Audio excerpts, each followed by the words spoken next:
عباد الله الصالحين أشهد أن لا إله إلا الله وأشهد أن محمدا عبده ورسوله۔ اس سے پہلے میں نے آپ کے سامنے نماز کا جو فرض تھا سجدہ اس کے بارے میں بتایا تھا۔ آج نماز کا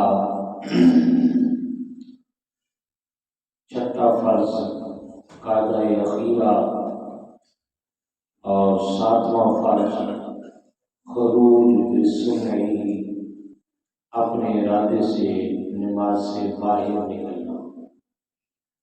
کل نماز کے 7 فرائض ہے، اگر تکبیر تحریمہ کو شامل کیا جائے، اگر تکبیر تحریمہ کو شرائط میں شامل کیا جائے تو پھر نماز کے 6 فرائض ہیں۔ پر اکثر علماء نے تکبیر تحریمہ کو بھی نماز کے فرائض میں شامل کیا ہے، تو اس لحاظ سے 7 فرائض ہیں نماز کے اندر۔ تو آج ہم چھٹے اور 7ویں فرض کے حوالے سے چند بنیادی باتیں۔ نماز کے اندر جب ہم نماز پڑھتے ہیں، خاص طور پہ 3 رکعت والی نماز یا 4 رکعت والی نماز، تو اس کے اندر 2 قاعدے بیٹھتے ہیں۔ پہلے قاعدے کو قاعدہ اولا، دوسرے کو قاعدہ اخیرہ یا ثانیہ کہتے ہیں۔ پہلا جو قاعدہ ہوتا ہے 2 رکعت کے بعد بیٹھنا، یہ واجب ہے۔ اگر کوئی نہیں بیٹھا اور تیسری رکعت کے لیے کھڑا ہو گیا تو اب اس کے لیے حکم ہے کہ دوبارہ نہ بیٹھے، وہ تیسری رکعت مکمل کرے، آخر میں سجدہ سلام کر لے، اس کی نماز کیا ہو جائے گی؟ مکمل ہو جائے گی۔ لیکن قاعدہ اخیر کیا ہے؟ یہ فرض ہے۔ اگر کوئی بندہ 4 رکعت والی نماز پڑھ رہا ہے، 3 والی پڑھ رہا ہے، 2 والی پڑھ رہا ہے، مثلا صبح کی ہے، اس کا قاعدہ اخیر دوسری رکعت کے بعد یہ ہوگا، اور اگر مغرب کی ہے تو 3 رکعت کے بعد بیٹھنا، یہ قاعدہ اخیر ہوگا۔ عشاء، عصر یا ظہر کی نماز ہے تو 4 رکعت کے بعد جو بیٹھنا ہے وہ قاعدہ اخیر کہلائے گا۔ یہ نماز میں فرض ہے۔ یہ بولو نماز میں کیا ہے؟ فرض ہے، اس کے بغیر نماز نہیں ہوتی۔ اگر کسی بندے نے قاعدہ اخیر چھوڑ دیا تو اس کی نماز نہیں ہوگی، چاہے اس نے سجدہ سہو بھی نکال دیا، کیونکہ فرض چھوڑنے سے سجدہ سہو کرنے سے یہ کور نہیں ہوتا۔ سجدہ سہو دونوں صورت میں کفایت کرتا ہے کہ واجب رہ جائے یا واجب اور فرض کی ادائیگی میں تاخیر ہو جائے۔ تو اس صورت میں آپ سجدہ سہو کریں گے تو نماز آپ کی ہو جائے گی، اور اگر کوئی فرض ہی رہ گیا، رکن ہی نماز کا، تو پھر سجدہ سہو سے وہ نماز مکمل نہیں ہوگی۔ اب سنیے، سجدہ اخیر میں التحیہ جس کو ہم کہتے ہیں، اتنی دیر بیٹھنا فرض ہے جتنی دیر میں التحیہ پڑھی جاتی ہے، اور یہ التحیہ پڑھنا یہ واجب ہے۔ اس کا ایک لفظ پڑھنا کیا ہے؟ واجب ہے۔ اگر ایک لفظ بھی رہ گیا تو واجب چھوٹ جائے گا۔ التحیہ کہاں تک ہے؟ سنیں، یہ جیسا کہ اس حدیث کے اندر آتا ہے، حضرت عبداللہ بن مسعود کی روایت ہے، التحیات للہ والصلوات والطیبات السلام علیک ایھا النبی ورحمۃ اللہ وبرکاتہ، السلام علینا وعلی عباد اللہ الصالحین، اشہد ان لا الہ الا اللہ واشہد ان محمدا عبدہ ورسولہ۔ یہاں تک التحیہ ہے۔ یہاں تک کیا ہے؟ یہاں تک پڑھنا ہر نمازی کو یہ کلمات واجب ہیں۔ کیا ہے؟ واجب ہے۔ اور اتنی دیر بیٹھنا یہ کیا ہے؟ یہ فرض ہے آخری قاعدے کے اندر، یہ کیا ہے؟ فرض ہے۔ اس کے بعد پھر آگے درود شریف آ جاتا ہے۔ یہ حضرت عبداللہ بن مسعود کی روایت ہے، التحیات للہ والی، یہ جو ہم پڑھتے ہیں حنفی نماز میں، اگرچہ ایک حضرت عبداللہ بن عباس کی روایت بھی ہے، اس کے اندر کچھ لفظ جو ہے وہ مختلف ہیں، لیکن جملہ صحابہ تو نہیں، اکثر صحابہ نے، اکثر تابعین نے، اکثر علماء اسی روایت کو لیا ہے اور یہی التحیہ پڑھتے ہیں حضرت عبداللہ بن مسعود والی، اس لیے کہ حضرت عبداللہ بن مسعود خلفائے اربعہ کے بعد سب سے زیادہ صاحب علم صحابہ میں سے وہ حضرت عبداللہ بن مسعود ہیں، جنہیں رسول اللہ کا بہت زیادہ قرب نصیب تھا۔ آپ رسول اللہ کی جوتیاں اٹھاتے تھے، مصلی مبارک اٹھاتے تھے، وضو کے برتن آپ اٹھاتے تھے، یہ سب آپ کی ذمہ داری تھی، یعنی خاص حضور کے خادم اور غلام تھے، تو اس لیے علماء نے ان کو سب سے زیادہ عالم گنا ہے صحابہ اربعہ کے بعد، خلفائے راشدین کے بعد۔ اور کیوں؟ تو میرے نبی نے خود فرمایا، جیسے کہ آپ سن چکے ہیں، ہر امت کا ایک استاد ہوتا ہے، حضور نے فرمایا میری امت کا استاد عبداللہ بن مسعود ہے۔ اس لیے حنفی نماز میں جتنی بھی روایات ہیں وہ حضرت عبداللہ بن مسعود سے لی گئی ہے۔ اچھا جی، یہ جو تحیہ ہے اس کو تفسیر حلبیہ کے اندر اور بڑے بڑے سیرت حلبیہ کے اندر دیگر مفسرین نے لکھا ہے کہ جب حضور معراج پہ تشریف لے گئے اور رب کا قرب حاصل کیا، کعبہ قوسین کی منازل پہ فیض ہوئے، تو حضور نے رب کی بارگاہ میں عرض کیا التحیات للہ والصلوات والطیبات، اے اللہ میری قولی، میری فعلی، میری مالی، ہر قسم کی عبادات تیرے لیے۔ تو اللہ نے جواب میں کیا ارشاد فرمایا؟ السلام علیکہ ایھا النبی ورحمۃ اللہ وبرکاتہ، یہ وہ کلمات ہیں۔ اللہ نے سلام پیش کیا کس پہ؟ رسول اللہ صلی اللہ علیہ وسلم کی ذات پہ۔ تو حضور نے پھر عرض کی، حضور صرف مجھ پہ نہیں، اللہ کی بارگاہ میں عرض کی، اللہ صرف مجھ پہ نہیں، میری امت کے نیک اور صالحین لوگوں کو بھی سلام میں شامل کر۔ پھر حضور نے یوں کہا السلام علینا وعلی عباد اللہ الصالحین۔ یہ جملے ہمیں وہاں سے نصیب ہوئی ہے، ایک بات۔ دوسری بات یہ سنیں کہ رسول اللہ کی ذات کو درود شریف پڑھتے ہوئے ندا کرنا یہ جائز ہے، لفظ سے ندا کے ساتھ، صیغہ ندا کے ساتھ رسول اللہ صلی اللہ علیہ وسلم کی ذات پہ درود و سلام پڑھنا یا آپ کو ندا کرنا یہ درست ہے، جیسے کہ ہم کہتے ہیں یا رسول اللہ، یا محمد، ٹھیک ہے نا، اس طرح کے لفظ کے ساتھ۔ کیوں کہ السلام علیکہ ایھا النبی کا معنی یہ ہے یا نبی، عربی میں اس کا معنی کیا ہے؟ یا نبی، یہ خود اپنے نبی پہ میرا رب بھیج رہا ہے، تو پتہ چلا یا اللہ، یا رسول اللہ، یا محمد، یا رسول اللہ کہنا یہ جائز ہے کہ اللہ نے خود میرے نبی پہ اسی صیغے کے ساتھ سلام پیش کروایا ہے، اسلام نے ارشاد فرمایا ہے۔ تو بہرحال یہ جائز ہے۔ اور اس کے بعد ہم درود شریف پڑھتے ہیں جس کو درود ابراہیمی کہتے ہیں، یہ بھی رسول اللہ نے خاص تعلیم فرمائی ہے اپنی امت کو نماز میں، ٹھیک ہے نا جی۔ السلام علیکہ ایھا النبی ورحمۃ اللہ وبرکاتہ، السلام علینا وعلی عباد اللہ الصالحین۔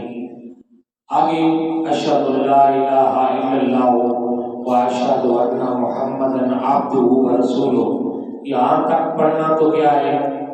یہ واجب ہے، آگے سنت ہے، ٹھیک ہے نا جی۔ اللہم صلی علی محمد وعلی آل محمد کما صلیت علی ابراہیم وعلی آل ابراہیم انک حمید مجید اللہم بارک علی محمد وعلی آل محمد کما بارکت علی ابراہیم وعلی آل ابراہیم انک حمید مجید۔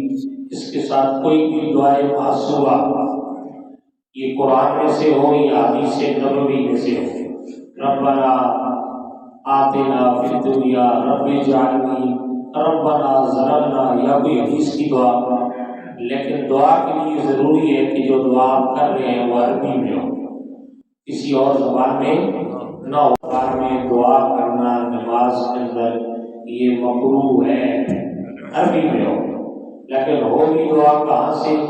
یا تو قرآن کی آیت ہو، قرآن میں سے ہو، یا حدیث نبوی میں سے دعائے معصورہ کوئی بھی آپ پڑھ سکتے ہیں۔ یہ درود ابراہیمی پڑھنا، دعا پڑھنا یہ سنت ہے۔ یہ کیا ہے؟ سنت مستحب ہے، اس کو پڑھنا چاہیے۔ اور لیکن ایک بات یاد رکھیں، یہ درود ابراہیمی صرف نماز کے ساتھ جو ہے وہ خاص ہے، نماز کے باہر آپ کسی سیغے کے ساتھ رسول اللہ کی ذات پہ درود و سلام پڑھ سکتے ہیں، اس میں کوئی پابندی نہیں ہے۔ اللہم صلی علی محمد وعلی آل محمد الصلاۃ والسلام علیک یا سیدی یا رسول اللہ وعلی آلک واصحابک یا سیدی یا حبیب اللہ۔ اچھا، قیدی میں آپ نے بیٹھنا کس طرح ہے؟ سنت ہی کہی ہے کہ دایاں پاؤں آپ کا کھڑا ہو، دایاں پاؤں کیا ہو؟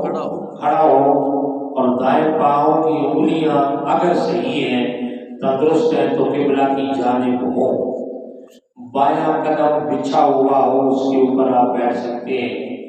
اور جب آپ بیٹھیں گے تو آپ کے دونوں ہاتھ گھٹنوں کے اوپر نہ ہو بلکہ رانوں پہ ہو، اور ہاتھ بہت زیادہ کھلے ہوئے بھی نہ ہو، بہت زیادہ ملے ہوئے نہ ہو، اپنی اصلی حالت میں ہو۔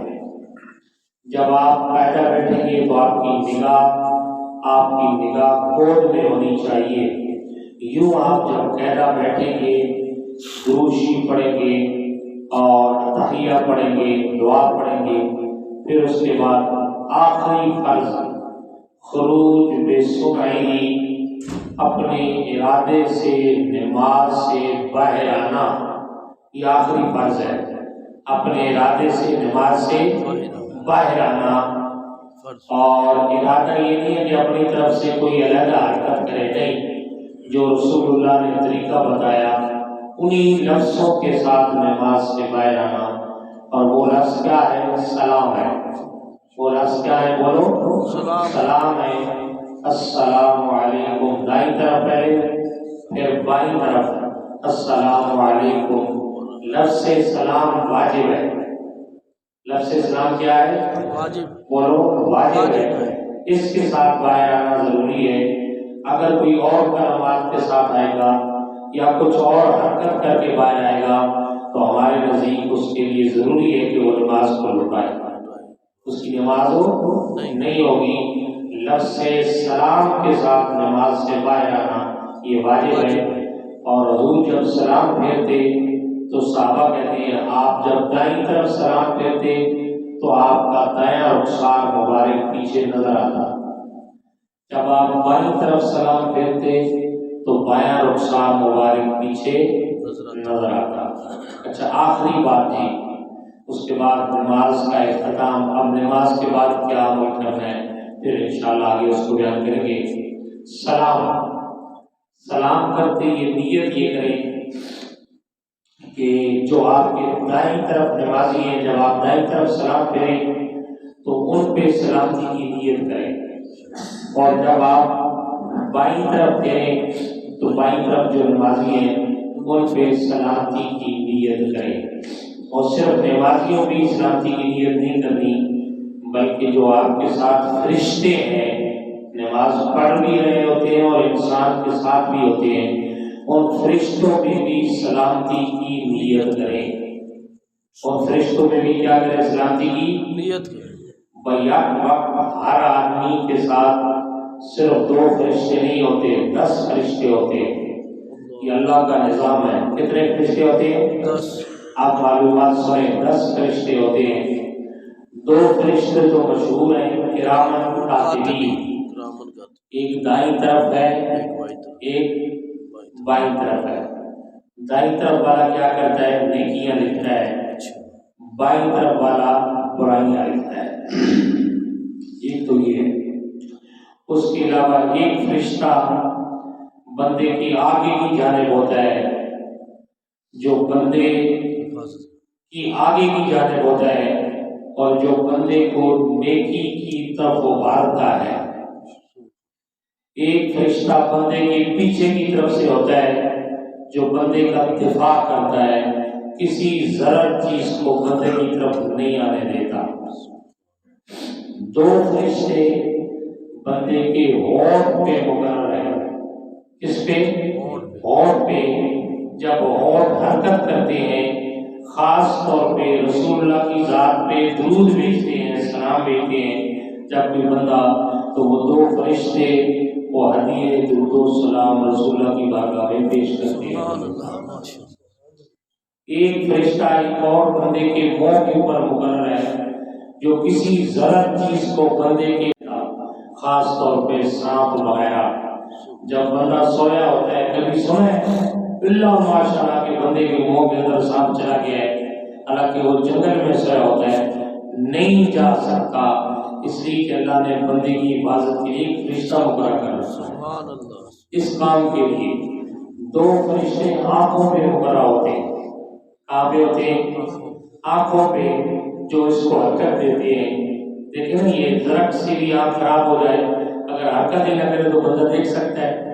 تو یہ 2 فرشتے اللہ نے آنکھوں پہ مقرر کر رکھے ہیں، 2 ہونٹوں پہ مقرر کر رکھے ہیں، ایک منہ میں مقرر کر رکھا ہے، 2 ادھر ہے، ایک آگے ہے، ایک پیچھے ہے. تو یہ کل 10 فرشتے ہیں جو بیک وقت بندے کے ساتھ مقرر ہوتے ہیں. اور یہ ہر روز 20 فرشتے ہوتے ہیں.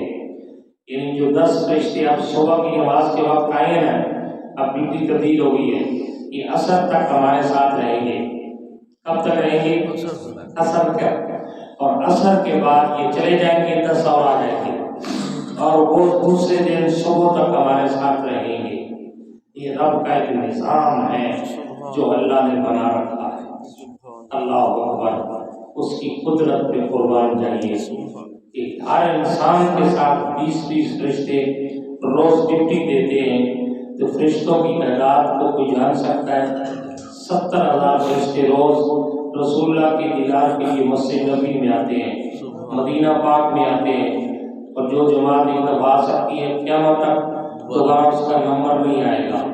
70,000 یہی فرشتے روز بیت المعمور میں نماز پڑھتے ہیں، جو ایک دفعہ پڑھ لیں دوبارہ نہیں پڑھ سکتے. تو کتنی فرشتوں کی تعداد ہے آپ اندازہ نہیں لگا سکتے. رب کا نظام ہے. تو یہ درمیان ضمن بات آ گئی تھی. تو جب آپ نے سلام پھیر لیا تو پھر آپ کی نماز کیا ہو گئی؟ مکمل ہو گئی. اب آپ امام ہیں تو پھر آپ قبلہ کی رخ منہ کر کے بھی بیٹھ سکتے ہیں، دعا کر سکتے ہیں.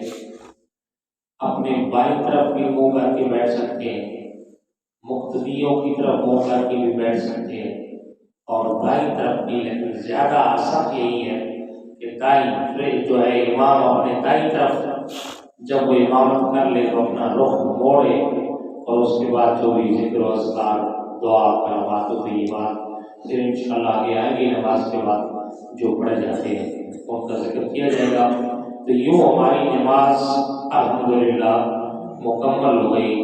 تو میں نے چیزیں جو نماز کے مسائل تھے وہ آپ کے سامنے احادیث نبوی کی روشنی میں رکھنے کی کوشش کی ہے. کمی کوتاہی ہر انسان سے ہوتی ہے، کوئی فرشتہ نہیں ہے، انسان ہے. تو اللہ اس کو معاف فرمائے. جو کچھ بیان کیا اللہ اس کو قبول فرمائے، اور ہم سب کو اس پہ عمل پیرا ہو کر زندگی بسر کرنے کی توفیق نصیب فرمائے.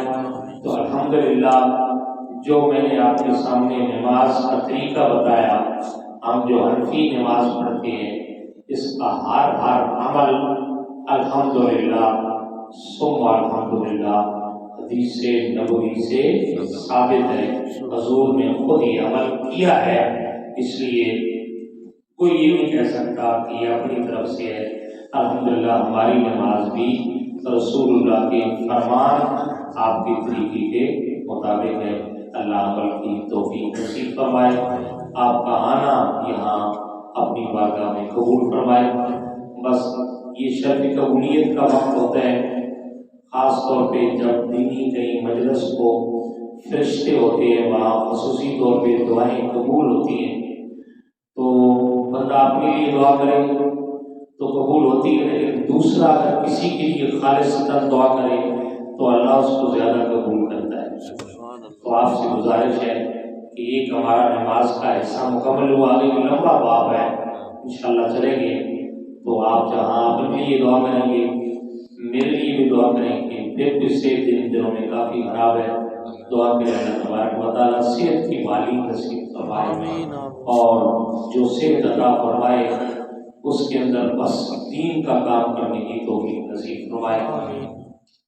یہ جو درس حدیث شروع کی ہے ترمذی شریف کا، اللہ اس کو بھی پائے تنویر تک پہنچائے، اتنی اللہ تبارک و تعالیٰ استطاعت اور طاقت اگر آپ دعا کریں گے تو یقیناً قبول فرمائے گا۔ تو دعا فرمائے آمین۔